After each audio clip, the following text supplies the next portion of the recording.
সুপ্রিয় দর্শক, এসটিভি রাতের আয়োজন লেট এডিশনে আপনাদের সবাইকে স্বাগতম। সঙ্গে আছি আমি জাহিদুর রহমান খান। দর্শক, আজ আমাদের আলোচনার বিষয় আবারও আলোচনায় ভিসা নীতি। আর এই আলোচনায় আমার সঙ্গে স্টুডিওতে আছেন বিএনপির সহ আন্তর্জাতিক বিষয়ক সম্পাদক, সাবেক সংসদ সদস্য ব্যারিস্টার রুমিন ফারহানা, আছেন সাবেক রাষ্ট্রদূত, বাংলাদেশ আওয়ামী লীগের কেন্দ্রীয় নেতা মমতাজ হোসেন। এছাড়াও আমার সঙ্গে আলোচনায় আছেন জাতীয় পার্টি প্রেসিডিয়াম সদস্য আলমগীর শিকদার লোটন। আপনাদের তিনজনকে আমাদের আলোচনায় স্বাগত জানাচ্ছি। আলোচনার শুরুতে আমি মমতাজ হোসেন, মমতাজ ভাই আপনার কাছে যেতে চাই। নির্বাচনের আগে ৭ জানুয়ারি নির্বাচনের আগে মার্কিন যুক্তরাষ্ট্র সবচেয়ে বেশি আলোচনায় ছিল, বিশেষ করে ভিসা নীতি নিয়ে। বলা হচ্ছিল নির্বাচনের জন্য কারো সংশ্লিষ্টতা পাওয়া গেলে নির্বাচন যাতে অবাধ সুষ্ঠু না হয়, কেউ বাধা দিলে তার ক্ষেত্রে এটি প্রয়োগ হবে। আজ আমরা একটি অ্যানাউন্সমেন্ট দেখলাম, সেটি হচ্ছে ম্যাথিউ মিলার, মার্কিন যুক্তরাষ্ট্রের যিনি মুখপাত্র, এবং তার স্টেটমেন্টে সাবেক সেনাবাহিনী প্রধান জেনারেল আজিজ এবং তার পরিবারের সদস্যদের নিষেধাজ্ঞা দেওয়া হয়েছে। আপনি কি মনে করেন যে ভিসা নীতিকে আবার পুনর্জীবিত করা হচ্ছে? আপনাকে এবং বিজ্ঞ আলোচক দুজনকে ধন্যবাদ, এবং দর্শক যারা দেখছেন তাদেরকে। নির্বাচন আগে যে ভিসা নীতির কথা আপনি বললেন, এটা আমরা সবাই জানি। এমনকি সাবেক সেনাপ্রধান জেনারেল আজিজ সাহেবের ব্যাপারটাও কিন্তু নির্বাচন আগে আমরা যারা মোটামুটি যারা খোঁজখবর রাখেন তারা সবাই জানেন তার ব্যাপারে আলোচনা ছিল। সেটা অবশ্যই অফিসিয়ালি তারা অ্যানাউন্স করেনি, তখন অ্যানাউন্সমেন্ট হয়নি। বাট আল জাজিরার যে একটা নিউজ হয়েছিল সেটা, এবং আরও অনেক কিছু ব্যাপার নিয়ে তখন তাকে একটা নিষেধাজ্ঞা আছে তার বিরুদ্ধে, এটা একটা মোটামুটি একটা জানাই ছিল, মোটামুটি বলা যায়, হ্যাঁ, আনঅফিসিয়ালি। তো সেটা এখন অফিসিয়ালি তারা করেছে। এখন আমরা যদি ওইটার সাথে আগে নির্বাচন আগে এবং নিষেধাজ্ঞায় এখনকার এইটার সাথে আমরা যদি অনেকেই যোগ করতে চাবো, স্বাভাবিকভাবেই, হ্যাঁ, অনেকে। তবে কিনা মার্কিন যুক্তরাষ্ট্রের যে আমি বলবো তাদের এই ক্ষেত্রে যে নীতিগুলো আছে, যেগুলো তারা তাদের প্রিন্সিপালগুলো, সেগুলো তারা কিন্তু এখনও পর্যন্ত সেখান থেকে শিফট করে নাই। এই বার্তাটি আমার কাছে মনে হয়েছে, আমার অভিজ্ঞতা থেকে। জেনারেল আজিজের একটু বক্তব্য আছে, তিনি আসলে অবিচার হয়েছে তার প্রতি, এবং তিনি এটা বলছেন যে আমি কোনো অন্যায় করিনি। না, এটা ন্যাচারালি উনি ওনার নিজেকে ডিপেন্ড করবেন, এটা তো স্বাভাবিকভাবেই। তো এটা প্রমাণ, যেটা আল জাজিরা নিউজের সহ অন্য কি আরও কিছু তথ্য হয়তো তাদের কাছে থাকতে পারে, সেটা তো আমরা জানি না এখন পর্যন্ত। সেগুলো বিবেচনা করে হয়তো তারা করেছেন সেই ব্যাপারে। সেক্ষেত্রে আজিজ সাহেব অবশ্যই তার নিজের ইয়ে করার তো ডিপেন্ড করে, তার অধিকার রয়েছেই, এবং সেটাও তিনি বলবেন। এবং উনি আইনত এর বিরুদ্ধে, মার্কিন যুক্তরাষ্ট্রের নিষেধাজ্ঞার বিরুদ্ধে আইনত কী সুযোগগুলো আছে এটা উনি জানেন কি না আমি জানি না, হ্যাঁ। তো জানা থাকলে হয়তো সেই সুযোগগুলো গ্রহণ করার চেষ্টা করবেন, এবং উনি যদি সত্যি উনি নিজেকে এইসব ব্যাপার থেকে মনে করেন যে না, আমি এগুলোর সাথে কোনোতে জড়িত না, আমার বিরুদ্ধে অন্যায় এবং অবিচার বা আমার বিরুদ্ধে মিথ্যা অভিযোগ আনা হয়েছে, তাহলে অবশ্যই তা একটা মানুষ হিসেবে, একজন লোক হিসেবে, একজন সম্মানিত ব্যক্তি একজন, তো সেটা তার চেষ্টা করা তো স্বাভাবিক, তার ক্যারিয়ারের, তার জীবনের, তার সব কিছু মিলে আর কি, তাই না? তো সেটা তো অবশ্যই উনি করবেন, সেটা তো চেষ্টা করবেন। তো আমি যেটা বলতে চেষ্টা করেছিলাম যে মার্কিন যুক্তরাষ্ট্র ওই যে ভিসা নীতি, সেখান থেকে এই বার্তাটি এটাই আসলো যে ভিসা নীতি তারা শিফট করেন। এই ধরনের ধরেন আজিজ সাহেব সহ অন্যান্য আরও যে আপনারা জানেন, র্যাবের কিছু অফিসার, পুলিশের কিছু অফিসার সহ কিছু কর্মকর্তাদের বিরুদ্ধে তাদের বিভিন্ন সময় আমরা যা শুনেছি যে নিষেধাজ্ঞা ওদের বিরুদ্ধে রয়েছে, সেটা অফিসিয়ালি শুনি, কিন্তু আনঅফিসিয়ালি কিন্তু আমরা সবাই জানি এটা। আমার মনে হয় সেটা সরকার হয়তো অনেকটা এটা জানেন, অবশ্যই জানতেন, আমি বিশ্বাস করি, না জানার কোনো কারণ ছিল না আমি মনে করি। আপনি নিজে রাষ্ট্রদূত ছিলেন, কূটনীতি সম্পর্কে আপনার অনেক বেশি ধারণা মমতাজ ভাই। বিশেষ করে ডোনাল্ড লু সফরের পরে, লু সফরে এবার যে বক্তব্য ডোনাল্ড লু দিয়ে গিয়েছেন, তাতে তো মনে হচ্ছিল অনেকটা পালে বাতাস লেগেছে, এ ধরনের একটি বক্তব্য। আবার সামনের দিকে তাকাতে চায় মার্কিন যুক্তরাষ্ট্রে, যেটা আমি বলছি, মার্কিন যুক্তরাষ্ট্রের যে তাদের যে নীতিগুলো আছে সেগুলো থেকে তো আমি যেটা বললাম, এখনও তো সেই জায়গা থেকে একটা বার্তা দিল যে শিফট হয়নি। লুর ব্যাপারটা ছিল অ্যাবসলিউটলি, এটা এবারের সফরটা কিন্তু ওইভাবে পলিটিক্যাল আমরা যেভাবে চিন্তা করি রাজনীতিবিদরা বা রাজনৈতিক দল, সেটা ছিল না আমার দৃষ্টিতে, বরঞ্চ মোর আপনার ডিফেন্স এবং ইকোনমিক এবং প্লাস ইন্টারন্যাশনাল কর্পোরেশন উইথ মার্কিন যুক্তরাষ্ট্রের সাথে, সেইটারটা ছিল মূল আলোচনার জায়গাটায়। সেই ক্ষেত্রে হয়তো আমার মনে হচ্ছে একটা প্রেশার সৃষ্টি করার জন্য হয়তো যেটা আনঅফিশিয়ালি ছিল, অফিসিয়ালি যেটা আজিজ সাহেব সহ অন্যান্যদের ব্যাপারে, সেটাও একটা হতে পারে, তাদের কৌশল হতে পারে, এটা একটা কৌশলও হতে পারে তাদের, যে আমি এই বার্তাটা দিয়ে আমি আমার যে মূল জায়গাটা, যে দাবিগুলো বা আমার যে চাওয়া পাওয়ার ব্যাপার জায়গাটা আছে, হ্যাঁ, দেওয়া পাওয়ার যে ব্যাপারটা আছে, সেই জায়গাটায় সে একটা বার্গেনিং পয়েন্টে তার স্ট্রং করতে চেষ্টা করছেন। এটা হয়ে থাকে। এটা গণতন্ত্র মানবাধিকার নিয়ে মার্কিন যুক্তরাষ্ট্রের যে অবস্থান সেটি আসলে বদলায়নি না, সেটা মার্কিন যুক্তরাষ্ট্র তো হঠাৎ করে বদলাতে পারবে না, এটা তো তার একটা রাষ্ট্রের নীতি এবং তার সেটা রাজনীতি হঠাৎ করে তো বদলাতে পারে না। সেক্ষেত্রে হয়তো কি প্রয়োগের ক্ষেত্রে হয়তো সময়ের প্রেক্ষাপট, পরিস্থিতি সব কিছু মিলে হয়তো সেটা হয়তো দেরি হতে পারে, কোনো সময় এখন করলো না পরে করতে, বাট তারা যখন সেট করে দেয়, একটা ডিসিশন নিয়ে রাখে, সেটা এক্সিকিউট করতে হয়তো বিভিন্ন কৌশল ন্যাচারালি অবলম্বন করবে। আমিও যদি সেট করি যে আমি এই পররাষ্ট্রনীতিটা, আমি এই দেশের সাথে এই জিনিসটা আমি করব, তাহলে আমি আমার কি কৌশলগুলো আমি ঠিক করব, কবে করব, কখন করব, কোন সুযোগ আমার আসবে, আমি সেই কৌশলগুলো প্রয়োগ করব। মমতাজ ভাই, আমি আপনার কাছে আবার আসবো। ব্যারিস্টার রুমিন ফারহানা, রুমিন আপা, আপনার কাছে আসতে চাই। যেটি মমতাজ ভাই বললেন যে মার্কিন যুক্তরাষ্ট্র তার যে অবস্থান, তাদের যে পদক্ষেপ, সেটি একটি কৌশল, সে কখন করবে কি করবে সেটি বলবে না, এটি কি কৌশলের অংশ কি না? জেনারেল আজিজ আহমেদ এবং তার পরিবারের প্রতি নিষেধাজ্ঞা। আপনাকে অসংখ্য ধন্যবাদ। জেনারেল আজিজের এই নামটা খুব আশ্চর্য কোনো নাম বলে মনে হচ্ছে না। আনঅফিশিয়াল যে স্পেকুলেশন ছিল সেখানে প্রায় 350-400 মতো নাম চারপাশে ঘুরে বেরিয়েছে, তার মধ্যে আজিজ সাহেবের নামও ছিল। কিন্তু এই ঘটনাটা না অনেকগুলো প্রশ্নের মোটা দাগে একটা উত্তর দিয়ে দেয়। ডোনাল্ড লুয়ের সফরের পর খুব আলোচিত একটি প্রশ্ন হচ্ছে আমেরিকা কি তার অবস্থান থেকে সরে গেছে কিনা, বিকজ ডোনাল্ড লুক ফরওয়ার্ডের কথা বলছে, সামনে তাকানোর কথা বলছে, ইত্যাদি ইত্যাদি ইত্যাদি। আমি খুব পরিষ্কারভাবে বলেছিলাম, আমেরিকাকে কখনো বলেছে বাংলাদেশে তারা গণতন্ত্র চায় না, কিংবা পৃথিবীর কোথাও তারা গণতন্ত্র চায় না? আমেরিকাকে কখনো বলেছে যে তারা বাক স্বাধীনতার বিপক্ষে অবস্থান নিচ্ছে? আমেরিকা কি কখনো বলেছে যাচ্ছে তাই এরকম মানবাধিকার লঙ্ঘন হতে থাকুক, আমরা উই ডোন্ট কেয়ার? না, আমেরিকা কখনো তো এই কথাগুলো বলেনি। সুতরাং আমেরিকা তার অবস্থান থেকে সরে যাচ্ছে, এটা ভাববার কোনো কারণ ছিল না। পশ্চিমের দেশগুলো এখনো মোটা দাগে, মোটামুটি দেশগুলো যারা আছে তারা গণতন্ত্রে বিশ্বাস করে, ভোটের অধিকারে বিশ্বাস করে, এবং তারা বিশ্বাস করে যে একটা দেশ আসলে কার দ্বারা রুলড হবে, গভর্নড হবে, সেটা চুজ করার একমাত্র অধিকার সেই দেশের মানুষের। সেটা আপনি কেক দখলের মতন, জায়গা দখলের মতন, চট দখলের মতন দখল করে নিতে পারেন বলে পশ্চিমারা বিশ্বাস করে না।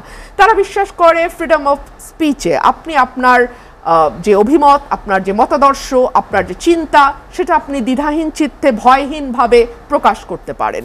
তারা বিশ্বাস করে যে কোনো রাষ্ট্রীয় বাহিনী দিয়ে কাউকে তুলে নিয়ে গিয়ে দিনের পর দিন একটা বন্ধ ঘরে আটকে রাখা হতে পারে না। তারা বিশ্বাস করে জাস্ট বিকজ আপনি ভিন্ন একটা মত ধারণ করেন বা ভিন্ন একটা আদর্শে বিশ্বাস করেন, সেজন্য আপনাকে তুলে নিয়ে গিয়ে আপনার নখগুলো তুলে ফেলা যাবে না। সুতরাং বাংলাদেশে যা যা গত 15 বছর ধরে এই সরকার করেছে, এবং আরও স্পেসিফিক্যালি বলতে গেলে 14 থেকে 24 এখন পর্যন্ত, অ্যাজ অন টুডে এই সরকার যা যা করছে, তার কোনোটাই পশ্চিমা গণতান্ত্রিক বিশ্ব, সেটা আমেরিকা হোক, সেটা ব্রিটেন হোক, সেটা ইউরোপিয়ান ইউনিয়নের দেশগুলো হোক, কানাডা হোক, অস্ট্রেলিয়া হোক, তারা এই বিষয়গুলো মেনে নেবে বা এই বিষয়গুলোর সঙ্গে তারা কমফোর্টেবল, মেনে নেবে না, তারা কমফোর্টেবল যদি আমি বলি, তাহলে আমার মনে হয় আমরা বোকার স্বর্গে বাস করছি। তা একই সঙ্গে গণতন্ত্র মানবাধিকারের বিষয়টা যেমন তারা তুলছে, তারা কিন্তু বিশ্বব্যাপী দুর্নীতির বিরুদ্ধে যেই তাদের অভিযান বলেন বা তাদের যে অবস্থান বলেন, সেটাকেও খুব শক্তভাবে জানান দিচ্ছে। এটা দুটো না আলাদা করতে পারবেন না, কারণ যেই সরকারগুলো জবাবদিহিতামূলক না, যেই সরকারগুলো জনগণের ম্যান্ডেট নিয়ে ক্ষমতায় থাকে না, এবং যেই সরকারগুলো মনে করে ছলে বলে কৌশলে যে কোনো প্রকারে ক্ষমতায় থাকা এবং ক্ষমতায় থাকাটাই আসলে দিনের শেষে শেষ কথা, এটার নামই রাজনীতি, সেই ধরনের সরকারগুলোর সাথে বিভৎস দুর্নীতি অটোমেটিক্যালি যুক্ত হয়ে যায়। ফর এক্সাম্পল, আমরা যে ভদ্রলোককে নিয়ে আজকে আলোচনা করছি, দেখুন এই ধরনের কিছু মানুষ, সেনাবাহিনীর প্রধান আজিজ, জেনারেল আজিজ, র্যাবের ডিজি সাবেক পুলিশের মহাপরিদর্শক, ওনার নামটা একটু বল, বেনজির, এরা হচ্ছে সরকারের ডান হাত বাঁ হাতের মতন।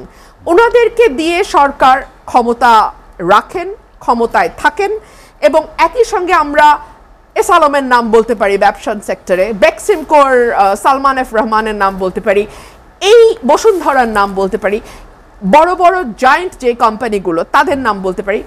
এরা মিলে আসলে এই সরকারকে টিকিয়ে রাখে, এবং এই টিকে থাকার তো একটা মূল্য আপনাকে দিতে হবে। যেমন জনগণের ভোটে আসলে জনগণের স্বার্থটা আপনাকে দেখতে হবে, এটা হচ্ছে সেই মূল্যটা।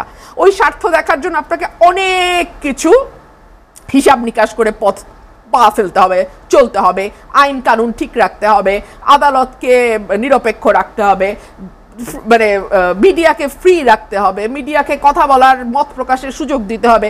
তো এই জায়গাগুলো যদি আপনি নির্বাচিত হয়ে আসেন, আপনাকে এই জায়গাগুলো ঠিক রাখতে হবে। একইভাবে আপনি যদি অনির্বাচিতভাবে থাকেন এবং মেয়াদের পর মেয়াদ থাকতেই থাকেন, তখন আপনাকে এই জেনারেল আজিজ টাইপের মানুষদেরকে ভালো মতন ফিড করে রাখতে হবে, তাদেরকে ভালো মতন হৃষ্টপুষ্ট করে আপনাকে রাখতে হবে। এখন হৃষ্টপুষ্ট করতে হলে আপনি কিভাবে করবেন? অস্বাভাবিক দুর্নীতির সুযোগ যদি আপনি তাদের না দেন, আইন ভঙ্গ করে যাচ্ছে তাই করার সুযোগ যদি আপনি তাদের না দেন, তাহলে তো আসলে আপনার গদি টেকানো সম্ভব হবে না। কারণ তারা এই সুবিধাগুলো পাচ্ছে বলেই তারা আপনাকে সবকিছুর পরেও ক্ষমতায় রাখছে। দেখেন, এই যে র্যাব এবং র্যাবের কর্মকর্তাদের বিরুদ্ধে যখন নিষেধাজ্ঞা আসলো, অনেকেই ভেবেছিল বেনজির আহমেদকে প্রমোশন আর দেয়া হবে না, কিন্তু তাকে দেয়া হয়েছিল। তাকে প্রমোশন দেয়া হয়েছিল এই কারণেই যে এটা একটা বার্তা চারদিকে ছড়াতে চেয়েছিল সরকার, যে আমাকে যদি তুমি সার্ভিস দাও, আমি তোমাকে দেখে শুনে রাখবো। এবং এই দেখে শুনে রাখার একটা ছোট্ট উদাহরণ হচ্ছে বেনজির আহমেদের 2000 কোটি টাকার কাছাকাছি সম্পদের একটা তালিকা কালের কণ্ঠ বিশালভাবে ছেপে দিয়েছে। এবং এই ছাপার পরেও যে কোনো ব্যবস্থা বা কোনো রকম কিছু নড়াচড়া শুরু হয়েছিল তাও না। একজন আইনজীবীকে হাইকোর্টে গিয়ে অ্যাপ্লিকেশন বা রিট পিটিশন দাখিল করতে হচ্ছে যাতে অ্যাটলিস্ট দুদক তদন্ত শুরু করে। তারপর হয়তো বা ধীরে আস্তে দুদক শুরু করেছে, এবং দুদকে আসলে সরকারের এত ঘনিষ্ঠ মানুষজনের বিষয় যখন তদন্তে যায়, তার পরিণতি কী হবে এটা আমরা মোটা দাগে সবাই বুঝি। আজকে যেটা মজা হয়েছে, সকালে উঠে তো আসলে এই খবরটা চোখে পড়লো, আমি ফেসবুক ঘাটা শুরু করলাম। মনে আছে নিশ্চয়ই, all the prime ministers main, এইটা ছিল আল জাজিরার ডকুমেন্টারি, যে ডকুমেন্টারিকে অবশ্য আজিজ সাহেব নাটক বলছেন। তো সেই অল দ্য প্রাইম মিনিস্টার্স মেনের পরপরই আমরা দেখলাম ছোট ছোট চাটুকার যারা, তারা সকলেই প্রোফাইল পিকচারটা বদলে I am the prime ministers main দেওয়া শুরু করলো। আজকে আমি খুঁজছিলাম যে কারা কারা আজিজ সাহেবের পক্ষে দাঁড়িয়ে I am the prime ministers man, I am mister Aziz man এই ধরনের কিছু দেয় কিনা। না, কেউ দিল না। সম্ভবত বাঙালি তো, সাহসের দৌড়টা যারা ক্ষমতায় আছে তাদের তোষণ পর্যন্তই তাদের সাহসের দৌড়, বিরোধিতা করার খুব সাহস বাঙালি রাখে না। তো আমি এরকম কোনো প্রোফাইল দেখলাম না। এবং একটা বিষয় খুব পরিষ্কার হয়ে গেল যে সেনাপ্রধান তিনি এখন আর নন, সুতরাং তাকে ডিফেন্ড করার বা তার পাশে দাঁড়ানোর কোনো তাগিদ যেমন বাঙালি জাতি বোধ করছে না, একইভাবে এই সরকারও কিন্তু তাকে আর টানার মতন শক্তি অপচয় এই সরকার করছে না। আমি দেখলাম স্বরাষ্ট্রমন্ত্রী, he is a very intelligent man, I would rather সে।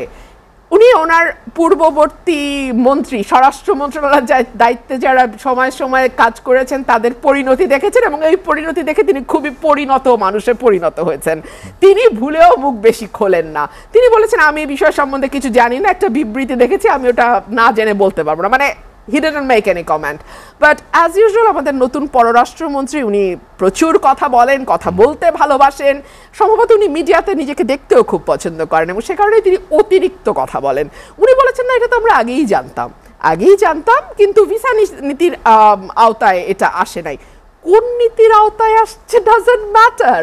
একজন বিভৎস ভদ্রলোক যিনি তার ক্ষমতা ব্যবহার করে তার তিনটা ভাই, এবং আমি হারিস, জোসেফ, আনিস এক একজনের মধ্যে হারায় যাচ্ছিলাম। এক একজনের এত কাহিনী। বাবার নাম হারিস যদি দেয় ফাতেমা, তো আনিস দেয় হাজেরা, আরেকজন আবার দেয় আরেকটা, মানে অদ্ভুত পুরা পরিবার।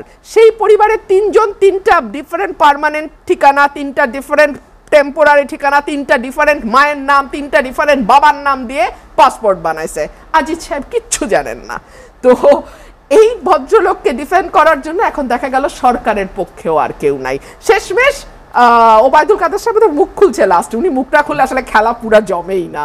উনি সম্ভবত বলছেন যে আওয়ামী লীগ ভাই কোনো অপরাধীর সাথে নাই, অপরাধীরে পাললেন, পুষলেন, জায়গা মতন বসাইলেন, অপরাধীর থেকে সকল সুবিধা নিলেন, নিয়ে আপনারা আজিজের চেয়ে 1000 গুণ বড় অপরাধী একটা দেশকে লুটে পুটে খাইতেছেন 15 বছর যাবত, এখন আপনারা আর আজিজের দায়িত্ব নেবেন না। তো এটা হচ্ছে ভয়ঙ্কর পরিণতি আর কি। এটা শুধু আজিজ সাহেব না, এটা সব সাহেবেরই মাথায় রাখা উচিত যে ব্যবহার শেষ হয়ে গেলে আসলে এভাবেই হয়ে যায় ঘটনা। রুমিনা আপা, আমি আপনার কাছে আবার আসবো। আলমগীর শেখদের লোটন, জেনারেল আজিজ আহমেদের কথা বলছিলেন ব্যারিস্টার রুমিন ফারহানা, এই যে নিষেধাজ্ঞা, এটা আসলে কি বার্তা দিচ্ছে? আমার মাঝে মাঝে হাসি পায়। ব্যারিস্টার রুমিন ফারহানা এবং মমতাজ হোসেন আমার অত্যন্ত শ্রদ্ধাভাজন কাকা, আমার বাবার খুব ক্লোজ, আমার অত্যন্ত শ্রদ্ধাবান। যখন দূরের থেকে দেখি সবসময় দূর থেকেও আমি শ্রদ্ধা করি। জাহিদ ভাই আছেন এবং দর্শক শ্রোতা। আচ্ছা, আমেরিকা ডোনাল্ড আসলো, আসার পর আওয়ামী লীগের মহাসচিব কাকা এমনভাবে বললো এই সকল বিষয় নিতে এগুলি আমরা মানি না, এগুলি কোনো এগুলি কারা আইছে না আইছে এগুলি আমাদের জানার ব্যাপার না। আই ডিউ টু রেসপেক্ট হিম।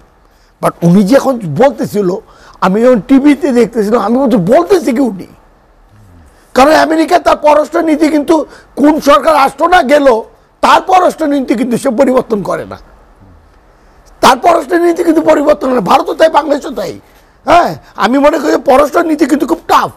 এখন এই যে কথাগুলি বলাতে এবং খুব উচ্চস্বরে সবাই খুব বললো যে পিটার আছে, এবার চলে যাচ্ছে, নতুন একজন আসতেছে, এখন আর কোনো ভয় নাই, ভীতি নেই, ভয় নেই, ভীতি নেই, পিটার এসে গেল, ভীতিও ঢুকে গেল, তাই না? তা আমি অত্যন্ত মানে দুঃখের সাথে বলবো যে এই ধরনের ঘটনা আমাদের দেশে মান সম্মান ক্ষুণ্ণ হয়। জেনারেল আজিজ সাহেবের যে ডকুমেন্টটা আমি দেখেছিলাম, আমি কিন্তু অথেন্টিকেশন কিছু পাইনি ওইটার ভিতরে। এটা আমি বারবার বলতেছিলাম যে দেখছি ঠিক আছে ভাই এগুলি হইতে পারে দেখে, কিন্তু বাকির ঘটনাগুলো যদি এগুলি সত্য হয়, এবং আমেরিকাটার একটা লোককে সেনশন দিতে এমনি দেয়নি, নিশ্চয় তার কাছে অনেক প্রুফ আছে, হাতে নাতে প্রমাণ আছে। আমি আজিজ ভাইও আমাদের অত্যন্ত প্রিয় মানুষ, কিন্তু ঢাকা শহরে মোহাম্মদপুর, আমি বাংলাদেশ, তার ছোটো ভাই আমার খুব ক্লোজ ছিল, টিপু মারা গেছে। তা আমি বলবো যে উনাদের পরিবারের সাথে আমি ছিলাম, এক সময় কথাবার্তা বলতাম, আর জেনারেল আজিজ এটা তো আমাদের একটা গর্ব ছিল, কিন্তু সেই অবস্থাটা এখন আর নাই। কারণ আওয়ামী লীগ সরকার 14 পরের থেকে ওই যে বললো না রুমিন ফারহানা, হৃষ্টপুষ্ট করে নিয়ে আসে, তাদেরকে বিভিন্ন কাজকর্ম করে, পরবর্তীতে বলে এরা আমাদের দলের না। এই যে কথাগুলো যারা আগামীতে আছে, এই যে উপজেলা নির্বাচন হয়ে গেল, মমতাজ কাকার উপজেলা 2500, আমার উপজেলা 2500, তার 2জন ক্যান্ডিডেট ছিল, একজন অলরেডি প্রত্যাহার করে নিচ্ছে যে নির্বাচন করবে না। তা এই যে নির্বাচন করবে না, এই যে ভিসা নীতি এমনি তো আর আসে নাই। যদি কেউ ভাবে বোকার স্বর্গে বাস করবে, দিস ইজ আমেরিকা, পশ্চিমা বিশ্ব তাকিয়ে আছে আমাদের দেশের দিকে। এগুলি বলে কি রে, এগুলি গিনিপিকের বাচ্চারা এগুলি বলে কি? আমরা উন্নয়নশীল দেশ হিসেবে আমরা জাগ্রত হচ্ছে, আমি due to respect my prime minister, কিন্তু এগুলির দিকে ভাষাগত আমাদের সংযম হওয়া উচিত। দেশে যেখানে গণতন্ত্র নাই, যেখানে দেশের মানুষ না খেয়ে থাকে, যেখানে মাননীয় প্রধানমন্ত্রী বলতেছে যে জিনিসপত্রের দাম বেড়ে যাচ্ছে, এগুলির এখনই থামাও। এই কি বিশ্বমুক্ত গণমাধ্যমে আমাদের দেশ 165-র মধ্যে, আর উগান্ডা হলো 128।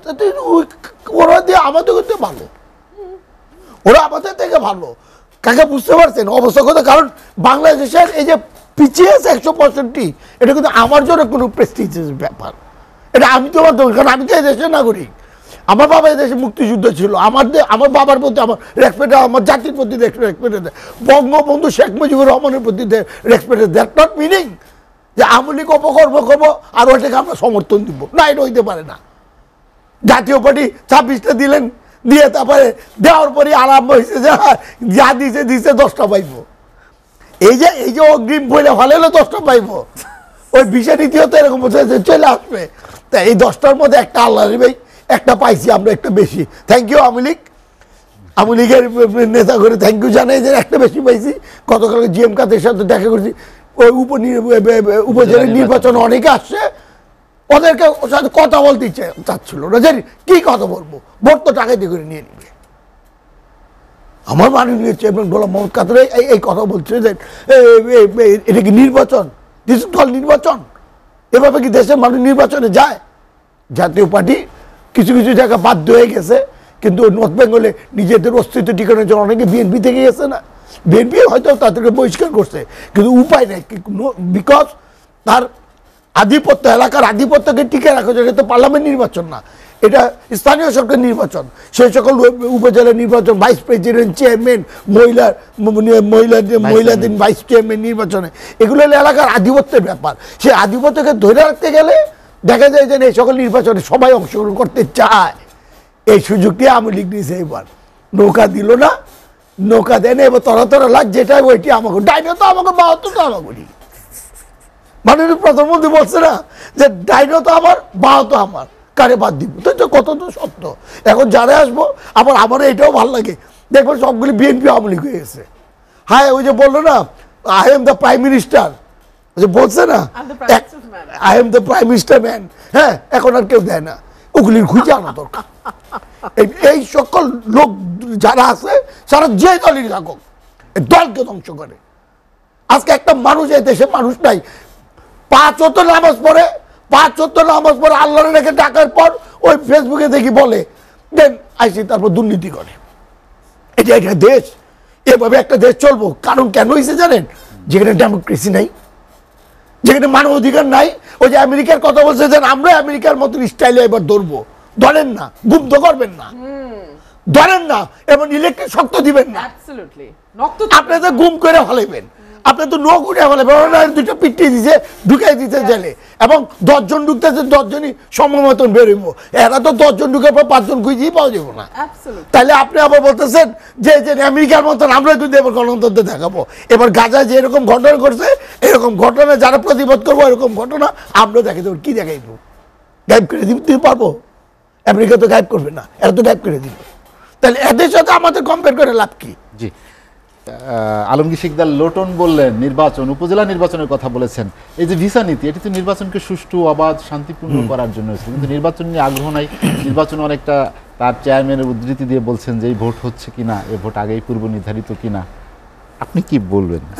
না, আলমগীর শিকদার লোটন এবং রুমি ফারহানা অনেকগুলো কথাই বলেছেন, সবগুলো তো করা যাবে না। তো আমি বলতে চাচ্ছিলাম যে হ্যাঁ, এটা সত্য যে আজকে বাংলাদেশে যে নির্বাচন, এখন ধরেন এই উপজেলার নির্বাচন নিয়ে যদি আমরা কথা বলি, এটা স্থানীয় সরকার নির্বাচনে, তাই না? তো আগে তো এটার অনেকটা দলীয় যেটা মার্কা দিয়ে নির্বাচন হয়েছে আগে, দুইটি নির্বাচন উপজেলা, সেই ক্ষেত্রে এবার মার্কা ছিল না। তো সেই ক্ষেত্রে আমরা স্বাভাবিকভাবে মানুষ আশা করে যে দলমত সব দলই আসবে, সবাই এখানে এসে এই নির্বাচনটা করবে, স্থানীয় সরকার নির্বাচনটা স্থানীয়ভাবেই একটা জনগণের প্রতিনিধি তার পছন্দের লোককে সবসময় যাকে পাবে। গ্রাম দেশে তো তারা এখন এমপি মহোদয়ের কাছে আসতে হয়তো ঢাকা শহর আসতে হবে বা খুঁজতে, বা তার দায়িত্ব তো আর এগুলো না। গ্রাম দেশে যে ছোটোখাটো সমস্যাগুলো হয়, তার নিজস্ব সমস্যাগুলা, সেগুলোর জন্য তো তার দরকার হলো ইউনিয়ন কাউন্সিলের চেয়ারম্যান, উপজেলা এখন সিস্টেম হয়েছে সেগুলো। সুতরাং আমি মনে করি যে হ্যাঁ, অবশ্যই যদি সব রাজনৈতিক দল এই নির্বাচনটা আমাদের অংশগ্রহণ করতো, এবং তাহলে নির্বাচনের ব্যবস্থাটা এবং নির্বাচনের চেহারাটা ভিন্ন হতো। এবং না করার কারণ, সেই রাজনীতির যদি প্রেক্ষাপটে আবার আলোচনা করতে যাই, কেন মানে অন্য রাজনৈতিক দল নির্বাচন করতে আসলো না, তাহলে আরেকটি আলোচনার মধ্যে আমরা চলে যেতে হবে। আমি শুধু এটাই বলবো যে না আসাটাই কিন্তু এই উপজেলা নির্বাচনটা যে ব্যত্যয় ঘটেছে, যে ঘটনাগুলো ঘটেছে, এটা অন্যতম কারণ। এবং এইটার ক্ষেত্রে আমি বলবো না, আমি অবশ্যই বলবো যেখানে এখানে যারা রাষ্ট্র ক্ষমতায় থাকে তাদের দায়িত্বটা বেশি, সকলকে এনে একটি সুষ্ঠু অবাধ নির্বাচন সকল স্তরে, উপজেলা যখন অন্য দলগুলো কেন আসবে, সেই আস্থার পরিবেশ আছে সেই জন্য আমি এই জন্য ওই আলোচনায় আমি যেতে চাচ্ছিলাম না। তারপর আমি মনে করি তারপরও যদি চেষ্টা উদ্যোগ না হতো বা সেইভাবে না হতো, কার্যকরীভাবে মানে উদ্যোগ না হতো, তাহলে হয়তো বা কিছুটা সফলতা হইতে পারত। যেটা লোটন বলেছেন যে ওনাদের পার্টির কথা বলেছেন এবং ওনাদের উপজেলা নির্বাচন ওনাদের অ্যাটিটিউডটা বলেছেন কি তাদের, হ্যাঁ তারা স্বাভাবিকভাবেই তারা ভাবতেই পারে যে তারা যেটা আশা করেছিল এবং তারা মনে করে তাদের আশার সাথে জনগণের আশা আকাঙ্ক্ষার মিল রয়েছে, সেটা তারা বলতেই পারে। সেক্ষেত্রে তাদের বলার অধিকার আছে এবং সেটা বলা তাদের জন্য যুক্তিসঙ্গতি আমি মনে করি। তবে এখনকার বাংলাদেশের যেটা পরিস্থিতিটা সৃষ্টি হয়েছে, নির্বাচন ব্যবস্থা এবং নির্বাচনী কর্মকাণ্ডের সাথে যারা জড়িত, বিশেষ করে নির্বাচন কমিশন সহ আইন শৃঙ্খলা বাহিনী বলেন, প্লাস নির্বাচন কমিশন প্লাস ডিসি বলেন, টিউনো বলেন, সবাই যে এই সকল ক্ষেত্রে কিন্তু আমরা যে একটা কি বলবো আর একটা অবাধ সুষ্ঠু নির্বাচনে যেটা আমরা সবসময় আশা করে থাকি, সবাই একটি ইতিবাচক মনোভাব প্রকাশ করার কথা, সবাইকে একটি ইতিবাচক মনোভাবে থাকা উচিত। যেটা ছিল সেটা হয়নি, এটা আমাদের জন্য ব্যর্থতা। এত বছর হয়ে গেল, এটা শুধু আওয়ামী লীগ নয়, সব রাজনৈতিক দলের ব্যর্থতা, যেহেতু আমরা নির্বাচন কমিশনকে একটি ইনস্টিটিউশন হিসেবে দাঁড় করাতে পারিনি। যেন ভারতের নির্বাচন কমিশনের যেটা আমরা উদাহরণ দিয়ে থাকি প্রায়, যে ভারতের নির্বাচন কমিশন যেটা বলে প্রধানমন্ত্রী থেকে শুরু করে যারা আছে সবাই মেনে চলে, সেটা মানতে বাধ্য হয়, বিকজ তাদের সেই মেরুদণ্ডটা রয়েছে করার মতো ক্ষমতা কিন্তু আমাদের শিশিরও আছে, অনেক ক্ষমতা আছে। তো একটি ক্ষমতা তাদের বেশি আছে, তাদের নিজস্ব অ্যাডমিনিস্ট্রেটিভ সেট আপ আছে ভারতের নির্বাচন কমিশনের। তারা তাদের নিজস্ব নির্বাচন করার জন্য তাদেরকে ডিসির কাছে, তাদেরকে টিউনের কাছে যেতে হয় না, তাদের নিজস্ব সেট আপ তৈরি করে ফেলেছে তার দীর্ঘদিন। এই যে জিনিসটা, এইটা কিন্তু একটা বিরাট তাদের জন্য একটা অবাধ সুষ্ঠু নির্বাচন করার জন্য তাদের বিরাট একটা শক্তি এবং সাহস যোগায় তাদেরকে, তাদের নিজস্ব লোক, তাদের ডিপেন্ড করতে হয় না। শুধু আইন শৃঙ্খলা বাহিনী যেহেতু তাদের নেই, সেখানে তাদের ডিপেন্ড করতে হয়। এই ক্ষেত্রে কিন্তু ভারতের নির্বাচন কমিশনের একটা বিরাট একটা তাদের যে ক্ষমতাটা সেটা প্রয়োগ করতে পারে। আমাদের আইন আছে, অনেক আইন আছে, অনেক। ভারতের নির্বাচন কমিশনের যে সমস্ত আইন, তার চেয়ে কোনো অংশে বাংলাদেশের নির্বাচন কমিশনের আইনের কোনো কম নেই। আইনের কম মানে আইনের প্রয়োগের ক্ষেত্রে আসেন, আইনটা আপনি কীভাবে প্রয়োগ করেন। আমরা ভালো ভালো কথা সব লিখে ফেললাম, রবীন্দ্রনাথের কবিতা যা তো আছে সব আমি করলাম, নজরুলের বীর কবিতা যা আছে সব কিছু আমি করলাম, কিন্তু সেই থেকে আমি কতটুকু। আরেকটি বিষয়, সেটি আলমগীর সিকদার লোটন যেটি বলেছেন যে আপনার দলের সাধারণ সম্পাদক ওবায়দুল কাদের একটি মন্তব্য, সেটি ডোনাল্ড লু আসলে তিনি বলেছিলেন যে স্যাংশন ভিসা নীতি কোনো কিছুরই পরোয়া করি না, সেটা রাজনৈতিক ধরেন, রাজনৈতিক ভাষা, রাজনৈতিক দলের কর্মী নেতা, সেটা রাজনীতিভাবে বলতে পারেন। বাট রাষ্ট্র ক্ষমতা যখন রাষ্ট্রের পক্ষে কথা বলবেন, তখন আপনাকে অন্যভাবে বলতে হবে, এটা আমি মনে করি। রাষ্ট্রের যেহেতু পার্টি জেনারেল সেক্রেটারি, দলেরকে উজ্জীবিত রাখার জন্য, কর্মীদের উজ্জীবিত রাখার জন্য তার বক্তব্য, সেটা একটা সেটা ডিফারেন্ট হয়ে থাকে। হ্যাঁ, কিন্তু যিনি আপনার যখন আপনার দায়িত্ব থাকবেন ওই সংশ্লিষ্ট ব্যাপারে, সেক্ষেত্রে আপনাকে অত্যন্ত দায়িত্বশীলভাবে আপনি কথা বলা উচিত বলে আমি মনে করি। এখন কথা হলো যে, এখন এটা হলো যেটা আমি বললাম যে পার্টি জেনারেল সেক্রেটারি, পার্টির দল নেতা কর্মীদের উজ্জীবিত রাখার জন্য বলতেই পারে। যেমন বিএনপি নেতারা হয়তো তারা বিভিন্ন ধরনের এই ডোনাল্ড লু সফরকে নিয়ে তারা বিভিন্ন ধরনের কথা বলেছে। সুতরাং সেই জায়গাটা আমরা না যেয়ে, বরঞ্চ আমরা কেন দেখি না যে আমাদের যে সমস্ত জিনিসগুলো ব্যর্থ ঘটেছে আমাদের দেশে, আমাদের মানবাধিকার বলেন, আপনি ডেমোক্রেসির কথা বলেন, অন্যান্য সকল ক্ষেত্রে আমি যদি বলি যে সেই ক্ষেত্রে আমরা কেন চেষ্টা করি না এই জায়গাটা উন্নতি করতে।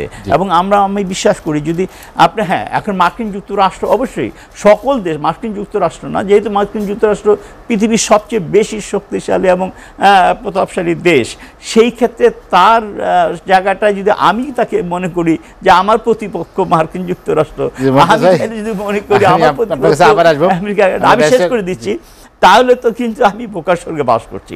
আমাকে বুঝতে হবে মার্কিন যুক্তরাষ্ট্র যে কথাটা বলে, যে নীতিটা, যে তার যেটা তারা সিদ্ধান্ত নেয়, সেটা হয়তো হ্যাঁ ব্যত্যয় ঘটে, পাকিস্তানে ঘটেছে, ইসরায়েলে ঘটছে, অন্যান্য অনেক দেশে সে মার্কিন যুক্তরাষ্ট্র তার ডেমোক্রেসির কথা, তার হিউম্যান রাইটসের কথা, তার আপনার করাপশনের কথা, সেই সব ক্ষেত্রে তারা ব্যত্যয় ঘটেছে, তাদের আমরা ডিফারেন্ট চিত্র দেখতে পাচ্ছি। সেই বলে কি আমি সেইটা এখন আমি মার্কিন যুক্তরাষ্ট্রের সমান হয়ে গেলাম? মোটেও না। মমতাজ ভাই, আমি আপনার কাছে আবার আসবো। ব্যারিস্টার রুমিন ফারহানা, যেটি নিয়ে আলোচনা করছিলাম, মমতাজ ভাই বলছিলেন যে গণতন্ত্র, মানবাধিকার এসব বিষয়গুলো অবশ্যই আমাদের উন্নতি করা উচিত বা নজর দেওয়া উচিত। সরকারি দলের একজন নেতা হয়ে তার একটি উপলব্ধি যেটা উচিত, কিন্তু বাস্তবতা কি? আমি না জীবনে লক্ষ্য করেছি ভালো সংবাদ মোটামুটি একাই আসে, সাথে সঙ্গী সাথী আনে না, কিন্তু খারাপ সংবাদ বেশ কিছু সঙ্গীর সাথে জুটায় নিয়ে আসে। আজকে সকালে আজিজ সাহেবের একটা খারাপ সংবাদ এই সরকারের জন্য আসলো না? ইট ওয়াজ এ বিগ ব্লো সরকারের ব্যাপারে। এই মাত্র ডয়েচে ভেলেতে আরেকটা নিউজ আসলো। নিউজটা বলছে torturers deployed as UN peacekeepers. এখানে বাংলাদেশ এবং শ্রীলঙ্কার কথা স্পেসিফিক্যালি মেনশন করে বলছে Bangladesh and Sri Lanka sent officers implicated in torture and killings as UN peacekeepers. Deutsche Welle Netro News revealed in a new investigation and the UN is seemingly turning a blind eye. এটা একটা দীর্ঘ report এবং খুব পরিষ্কারভাবে তারা বাংলাদেশ সরকারের যে বাহিনীগুলো আছে, রাষ্ট্রীয় যে বাহিনীগুলো আছে, র্যাব, পুলিশ, যেখান থেকে সেনাবাহিনী পিসকিপিংয়ে যায়, তারা যে বাংলাদেশের মানুষকে নির্যাতনের সঙ্গে, মানবাধিকার লঙ্ঘনের সঙ্গে সরাসরি যুক্ত, সেই বিষয়ে একটা ইনভেস্টিগেটিভ রিপোর্ট দিয়েছে। আমার ভাই বলছিলেন যে বাংলাদেশের গণমাধ্যমের অবস্থা এমন হয়েছে যে উগান্ডা আমাদের চেয়ে শুধু ভালো না, অনেক ভালো অবস্থায় আছে। 162টা দেশ, 180টা দেশের মধ্যে আমরা বোধহয় 162 না, 162 বা 163, আর উগান্ডা 123 নাকি? একটু এরকম। উগান্ডা বোধহয় 123, উগান্ডা 128, বাংলাদেশ 165, আমরা 165, সরি লাস্ট ইয়ার 163 ছিলাম, এখন আরো 2 ধাপ নেমে 165। সুতরাং আমাদের রিপোর্ট, আমাদের যে মেইন স্ট্রিম মিডিয়াগুলো আছে সেখানে এইসব খবর খুব আসবে আমরা আশা করি না।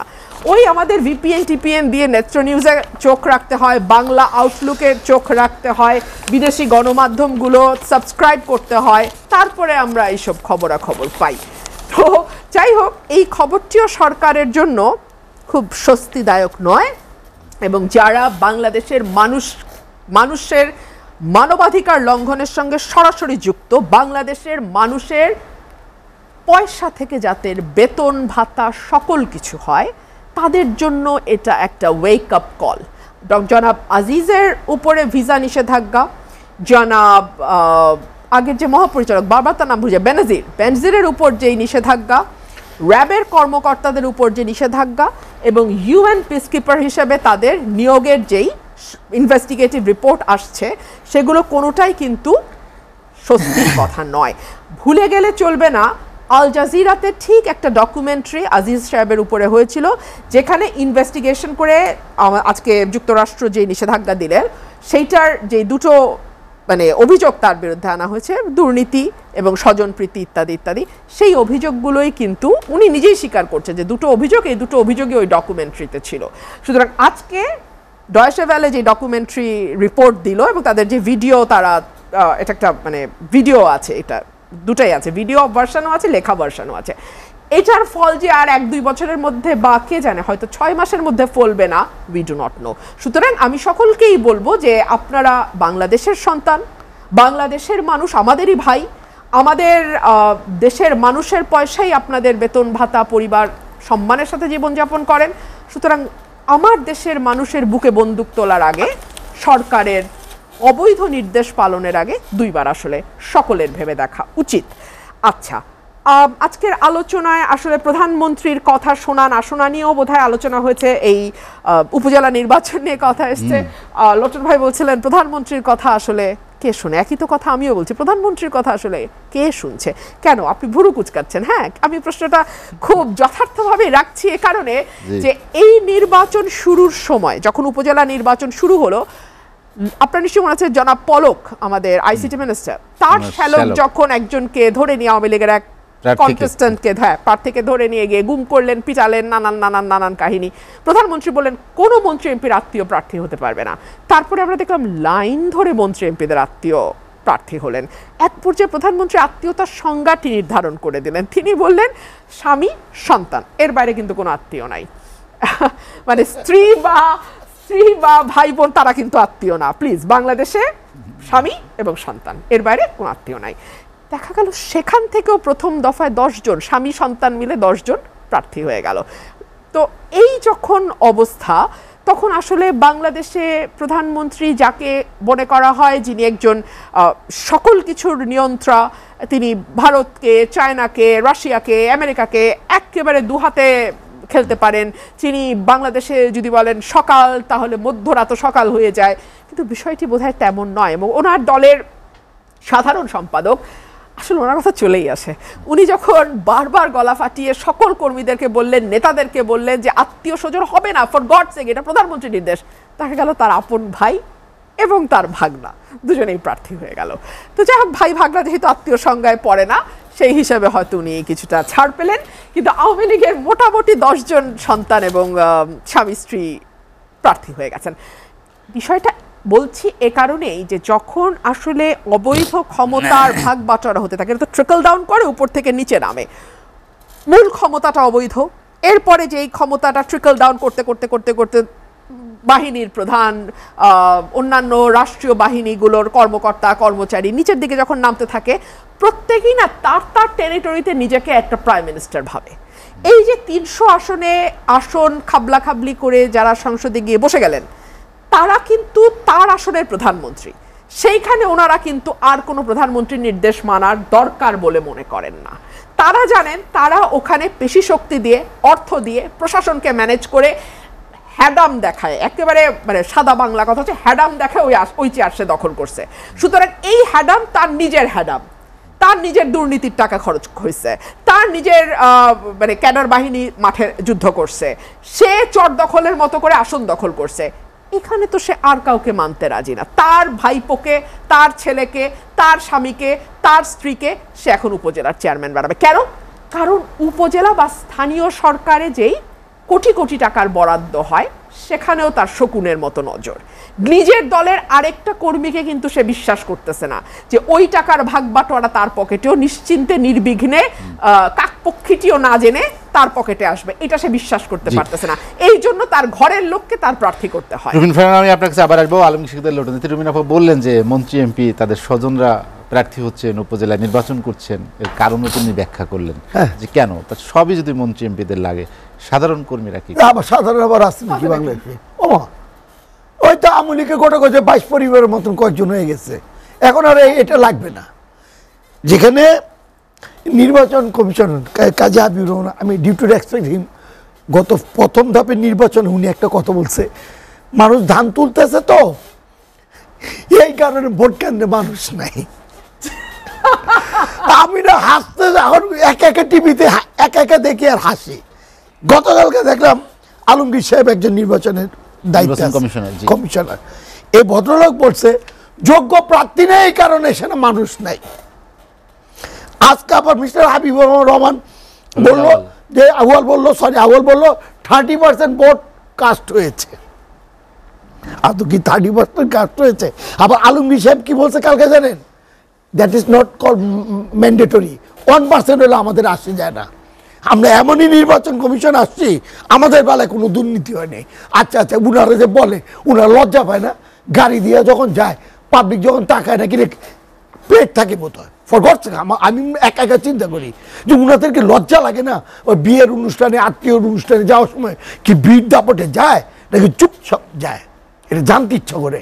কারণ এদের যেই অবস্থা, যে মানে চোরের মার বড় গলা, মানে আরো গলা করে বলবো। আমার মনে হয় ভিসা নীতির কথা বলছে, ওই আমার কয়েকদিন আগে বললো না যে আমাদের নির্বাচন কমিশন নির্বাচন সিসি ইয়েতে যাবে, রাশিয়াতে যাবে দেখতে, রাশিয়াতে তাদের নির্বাচন কার্যক্রম দেখতে যাবে। আচ্ছা বলেন তো, পুতিন সাহেব যে ঘটনা ঘটাইছে, ওই ঘটনাটা এখানেই ঘটছে। ভারতে এখন নির্বাচন কাকা যেটা বললো, আই ডিক্লেয়ার এক্সপেক্ট, উনি আমাদের ভালো জানে। আমি একটা বই পাইছি, ভারতের নির্বাচনী বন্ড, চান্দা দো ধান্দা লো, এই যে বইটা, নির্বাচনী বন্ড চান্দা দো ধান্দা লো, মানে চান্দা দিলে ধান্দা পাবি। এই বিজেপি গভর্নমেন্ট তাই করতেছে এখন। আর সে ওই 10 বছর 15 বছর আগে সে অ্যাবসলিউটলি ডেমোক্রেসি কান্ট্রি না। গত 2 দিন আগে আমি দেখছি নিউ ইয়র্ক এক পত্রিকায় দিছে, ওই দেশে মুসলমানরা ঘর থেকে বাইরে সাহস পাচ্ছে না। ও দেশে মুসলমানরা, তার ছেলেরা ঘর থেকে বেরোতে সাহস পাচ্ছে না। একটা সাম্প্রদায়িক একটা দল হয়ে গেছে, সেখানে বিশ্বের কেউ প্রতিবাদ করতেছে না, এটা কিন্তু ঠিক না। গাজার ব্যাপারে যখন মাননীয় প্রধানমন্ত্রী পক্ষে কথা বলছে, গাজার মানুষ হত্যা হচ্ছে, 35,000 মারা গেছে, এটার প্রতিবাদ করেছে। আমি সম্মানের সাথে বলবো যে ভারতে যে ঘটনা, সেই ঘটনা দুঃখের সাথে ওনার প্রতিবাদ করা উচিত। কারণ এই দেশের মুসলমান, আমাদের দেশের মুসলিমরা ওই দেশের মুসলমান একই তো, এখন দেশ ভাগ হয়ে গেছে। এই মুসলিমদেরকে আঘাত করার মানিটা কি? ওই দেশে বিজেপি বলছে কি বারবার 400 পার হবে, এবার বোধহয় মোদি গভর্নমেন্ট বলছে। আমি মোদি সাহেবকে রেসপেক্টের সাথে বলবো যে এই বারবার হওয়ার 400 হইব, আমার মনে এবার আর হচ্ছে না। কেজরিওয়াল বলছে কেজরিওয়াল বাংলাদেশের দর্শনে বলছে যে স্বৈরাচার শাসন চালানোর অভিযোগ করে বলেছেন মোদি এই বিষয়ে রাশিয়ার পুতিন, পাকিস্তানের বর্তমান সরকার ও বাংলাদেশকে অনুসরণ করেছে। এটাই সত্য। তাই আজকে এই তৃতীয় বিষয়ে এই সকল দেশে যেগুলো হচ্ছে, এটা প্রতিবাদ করা উচিত। তো উনি ওই রাষ্ট্রদূত ছিল, উনি শেখ কামালের ফ্রেন্ডও ছিল, আমরা তো জানি। উনি অত্যন্ত মানে একজন ছাত্রলীগের ভালো নেতা ছিল। আমাদের এই ভদ্রমহিলা তো ওনার নাম শুনলে পাবলিক দেখতে আসে, রুইন ফারানা দেখতে যাব। আমার এখনো বলে অনেকে, যেদিন ডেট হইব, তার বাবা বাংলাদেশের প্রখ্যাত রাজনীতি, হ্যাঁ রাজনীতিবিদ, একটা ডেট হলে বলে যে রুইন ফারানা যেতে আমাদের নিয়ে যাবো, আমরা দেখতে যাব। এটি যে প্রতিবাদ করবে তার প্রতি মানুষ আসবেই। আপনি কতদিন আটকে রাখবেন? কতদিন আমাদের গলা চাপ দিয়ে ধরবেন? একদিন না একদিন প্রতিবাদ হবেই। কাকা কাকা আমাদের খুব জোরালোভাবে কিন্তু বক্তব্য দিতে পারতেছে না, খুব শক্তভাবে কয়েকটা যেরকম ভাবে দিতে পারে নাই। কারণ উনি জানে উনার দল কি অবস্থায় আছে। এভাবে দেশ চলতে পারে না, এভাবে দেশ জাতি চলতে পারে না। এটা একটা পরিবর্তন হওয়া দরকার সঠিকভাবে। ওই যে র্যাবের কথা বললেন না, যে র্যাবের এই দুর্নীতির পরও তারপরে তাকে আইজি করা হয়েছে, এই র্যাব বলে উঠাই দিবে, এর মধ্যে দেখি এক মহিলার র্যাব মাইরি ফেলাইছে, তাহলে উঠাইবো কিভাবে? মানবাধিকার সত্যিকারের ক্ষেত্রে নিজেদের মধ্যে, যেটি মির্জা ফখরুল ইসলাম আলমগীর আজ বলেছেন যে নিজেদের শক্তিতে বলিয়ান হতে হবে, কারো মুখাপেক্ষী না। অবশ্যই নিজেদের শক্তি। আপনার বলে না আপনার হাত কি যেন একটা বাংলা আছে, হ্যাঁ, সে যাই হোক, তো নিজের শক্তিতে অবশ্যই বলিয়ান হতে হবে আমাকে, অবশ্যই, এটা কোনো সন্দেহ নাই। এবং জিনিসটা হলো যে যেটা রুই ফারানা বলেছেন যে ইউএন পিস কিপিংয়ে ওদের কতগুলো জিনিস যেটা বলেছেন, রেফারেন্স দিয়েছেন, ওদের সেট করা আছে যে কারা পিস কিপিংয়ে যেতে পারবে, পুলিশে হোক, আর্মির হোক, বা অন্য কোনো বাহিনী যারা যায় তাদের কারা যেতে পারবে সেটা বলে। সে যদি সেখানে সেই ব্যক্তি সেই দেশে, তার দেশের কোনো ধরনের আইন বহির্ভূত কোনো ঘটনার সাথে জড়িত থাকে, টর্চার বলেন বা যে ধরনের, তাহলে সেই পিস কিপিংয়ে তার যাওয়ার কোনো অধিকার নাই, পাঠাতে পারে না। সেক্ষেত্রে যাদের কথা বলা হয়েছে সত্যি যদি তারা হয়, তাহলে এটা তাদেরকে পাঠানো ঠিক হবে না, because you are violating the international law, যেটার ভিত্তিতে আপনি যাচ্ছেন। সুতরাং এটা দেশের ক্ষতি হবে, দেশের ইমেজের ক্ষতি হবে, সেটার দিকে সরকার আমি মনে হয় যথেষ্ট সতর্কতা আছেন বলে আমি মনে করি, এবং থাকা উচিত বলে এটাও আমি মনে করি। দ্বিতীয় যে জিনিসটা বলা হয়েছে যে র্যাব, পুলিশ বা আমাদের আইনশৃঙ্খলা বাহিনী কিন্তু হঠাৎ করে একদিনেই যে এই জায়গায় এসছে, আবার হঠাৎ করে আমি যে একবারই পরিবর্তন করতে পারবো তাও নয়। হ্যাঁ, আমরা পুলিশে অনেক ঘটনা দেখেছি বিগত, ভালো কাজের উদাহরণ আছে তাদের। হ্যাঁ, বিএনপি লাস্ট ক্ষমতার সময় দেখেছি মতিয়া চৌধুরীর মতো নেত্রীকে রাস্তায় পিটে ফেলে দিচ্ছে। মোহাম্মদ নাসির মতো একজন নেতাকে, সে স্বরাষ্ট্রমন্ত্রী ছিল, জাতীয় চায়নাতে একদিন সে রাস্তায় পিটে শুয়ে ফেলেছে। এই ধরনের পুলিশ তো ঘটনা ঘটেছে। এবং তোর সময় একটা পুলিশ অফিসার ছিলেন, পরবর্তীতে খুব সম্ভব ময়মনসিংহ এসপি হয়েছিলেন, তাকে ওই পিসকিপিংয়ে পাঠানোর চেষ্টা করা হয়েছিল। পরবর্তীতে তার এই ঘটনা যখন এক্সপোজ হয়ে যায়, জানাজানি হয়, তখন তাকে পাঠাতে পারেনি বিএনপি। হ্যাঁ, তো আমি মনে করি যে যেটা রুই ফারানা যেটা বললেন, হ্যাঁ, যারা যদি এই ধরনের কোনো ব্যক্তি যে সংস্থার যে যারা আছেন তারা যদি এটা থাকে, তাহলে অবশ্যই সরকার সতর্ক থাকতে হবে, বিকজ এটা রাষ্ট্রের ইমেজের ব্যাপার আছে, রাষ্ট্রের ইন্টারেস্টের ব্যাপার আছে। কারণ এই একটি ঘটনা দিয়ে আপনার অন্য পিসকিপিং যারা যাবে তারা এফেক্টেড হতে পারে। সেই এফেক্টেড হলে তাহলে আমার টোটাল যেটা পিসকিপিং আমরা যে দাবি করি যে বাংলাদেশে পৃথিবীর সবচেয়ে বেশি কন্ট্রিবিউটার আমরা পিসকিপিংয়ে দাবি করতে, সেই জায়গাটা আমাদের নষ্ট হয়ে যাবে, সুতরাং আমাদের সতর্ক থাকা উচিত। তারপরে ইন্ডিয়ার রেফারেন্সটা নেই, ইন্ডিয়ার বর্তমান প্রেক্ষাপটে অবশ্যই আমি তার সাথে কিছু ব্যাপারে একমত। এই কারণে ভারতের যে মানে যে রাষ্ট্রের যে ক্যারেক্টারটা, একটা সেকুলার ডেমোক্রেটিক রাষ্ট্র হিসেবে ভারতের যে ক্যারেক্টারটা ছিল সেটা কিছুটা হলো তার আমি মনে করি ভারত ইউনাইটেড ভারত আছে because only for democracy and secularism. এইটাই হলো ভারতের মূল জায়গা, ভিত্তি জায়গাটা। সেই জায়গাটা যখন ভারতের দুর্বল হয়ে যাবে, ভারত নিজে দুর্বল হয়ে পড়বে। সেই জায়গাটায় শঙ্কা আছে, এবং সেই শঙ্কা থেকে শুধু মুসলিম না, অন্য যারা আছেন ভারতের সকল নাগরিকই, বাংলাদেশ স্বাধীনতা, ভারতের অখণ্ডতা সব কিছু কিন্তু এটার মধ্যে যুক্ত রয়েছে। আলোচনা শেষ করব। আপনাকে অসংখ্য ধন্যবাদ আমার সঙ্গে আলোচনায় যোগ দেওয়ার জন্য, ব্যারিস্টার রুমিন ফারহানা। আলোচনা শেষ করতে চাই রুমিন আপা, আপনার কাছে আমি যেটি জানতে চাই, বর্তমান রাজনৈতিক বাস্তবতা আপনার কি মনে হয় যে আপনি যেটি বললেন যে ভিসা নীতি বা মার্কিন যুক্তরাষ্ট্রের অবস্থান সব মিলিয়ে আসলে সতর্ক হওয়া, সজাগ হওয়া, এগুলো আসলে কোনো কিছু আমলে নেওয়ার মতো অবস্থায় আছে? সরকার আমলে নেয়ার ক্ষমতাই হারিয়ে ফেলেছে। আমি আপনাকে আগের সেগমেন্টে যেটা বলেছিলাম যে একদম টপ যখন অবৈধ হয় তখন প্রত্যেকটা স্তর, নিচের যে লেয়ারগুলো থাকে, ট্রিকল ডাউন করে, প্রত্যেকেই কিন্তু যার যার একটা টেরিটরি তৈরি করে ফেলে এবং সেখানে সে রাজা, তার কোনো ঠেকা পড়ে নাই আরেকজনের নির্দেশ বা আদেশ মানতে। ঠিক আছে, বড় বড় পদে যারা আছেন বা ছিলেন তারা তো নানাভাবে এই সরকারকে তার অবৈধ ক্ষমতা দীর্ঘায়িত করার জন্য সার্ভিস দিয়েছেন।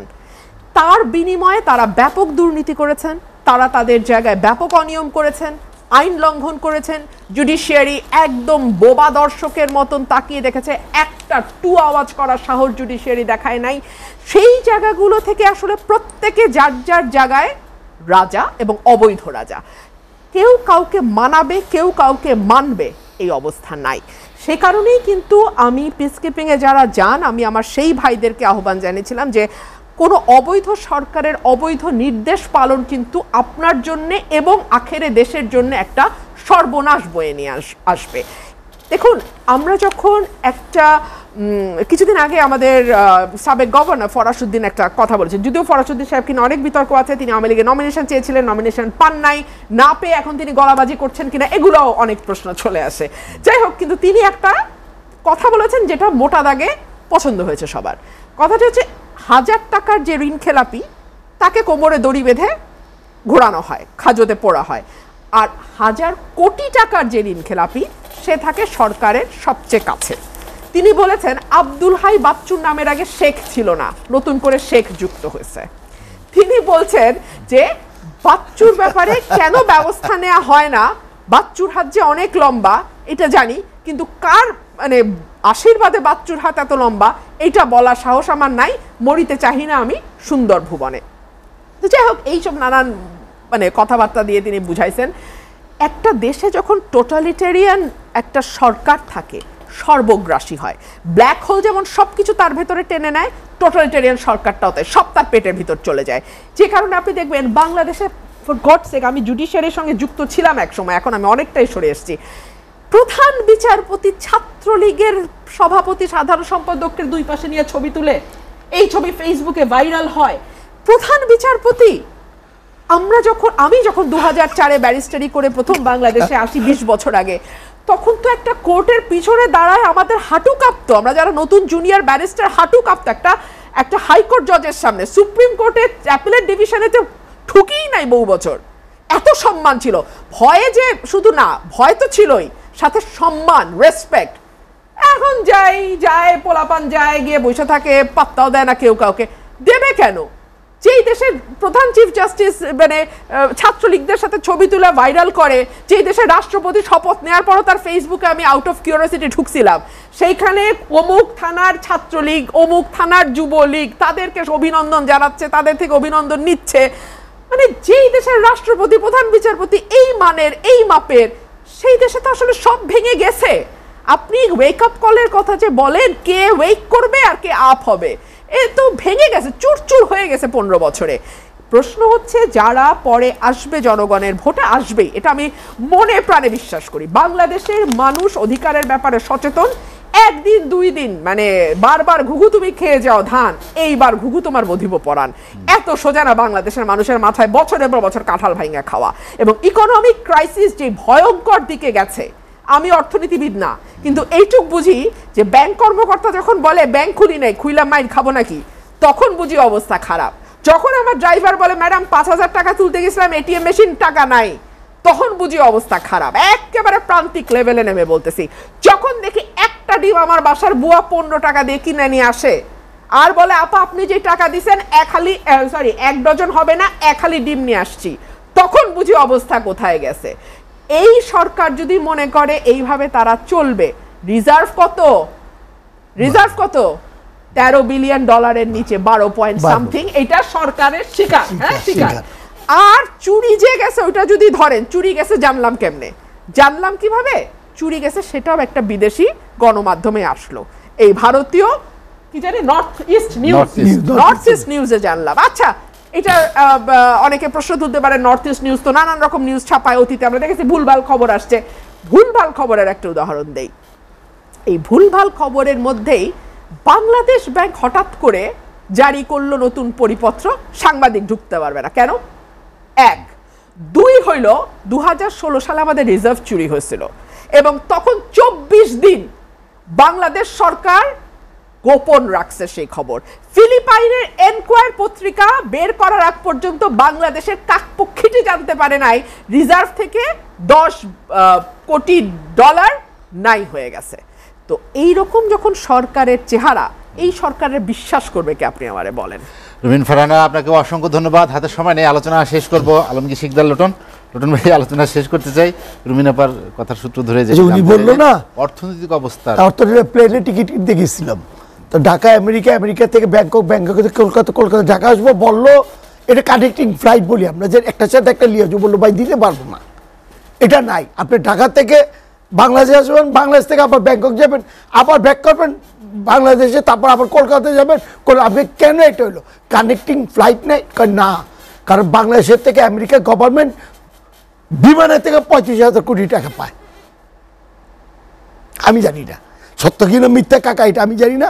ওই ভদ্রলোক বলল যে বাংলাদেশের থেকে এই টাকাটা আবার 35,000 কোটি। আমি তো শুই না বলছি, খাইছে, আমার তো আমেরিকাকে আটকে রাখবো, এটা টাকা দিয়ে যাবি, তোরা যা আসো টাকা দিয়ে যাবে। আজকে বলতেছে না, এখানে জাতীয় আইনজীবী সমিতি বলছে পাচার ও অর্থ ফেরতের মুক্ত বিনিয়োগ নীতি ঘোষণা দাবি। পাচার টাকা 2,000 কোটি টাকা ছাত্রলীগের কোন নেতারা, ফরিদপুরের একটা ছাত্রলীগের নেতা 2,000 কোটি টাকা, এদের টাকাগুলি নিয়ে আসলে কয়েকটা বাজেট পাস হয়ে যাবো। বাজেট এখন আসতেছে যে রেডিও, ফ্রিজ, তারপর এয়ার কন্ডিশনের দাম বাড়বে।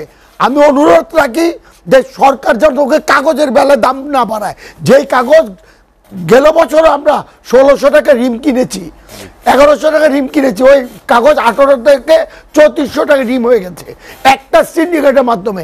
1,100 টাকার কাগজ 3,000 টাকা হয়ে গেছে, 2,200 টাকা হয়ে গেছে। তাই সে কারণে বলবো কাগজের সরকার ভালো দিচ্ছে, শিক্ষা খাতে কারিকুলাম দিচ্ছে, অথচ পরীক্ষা নেই। যে একটা পরীক্ষা থাকা দরকার আমি মনে করি। এই শিক্ষামন্ত্রী ভালো পদক্ষেপ নিয়েছে, এটাকে আমি অস্বীকার করবো। কিন্তু আমাদের দেশে তো আর নিউজিল্যান্ডের দেশ না যে সেমিস্টার সিস্টেম হবে, দিয়ে একটা পরীক্ষা থাকাও দরকার আছে।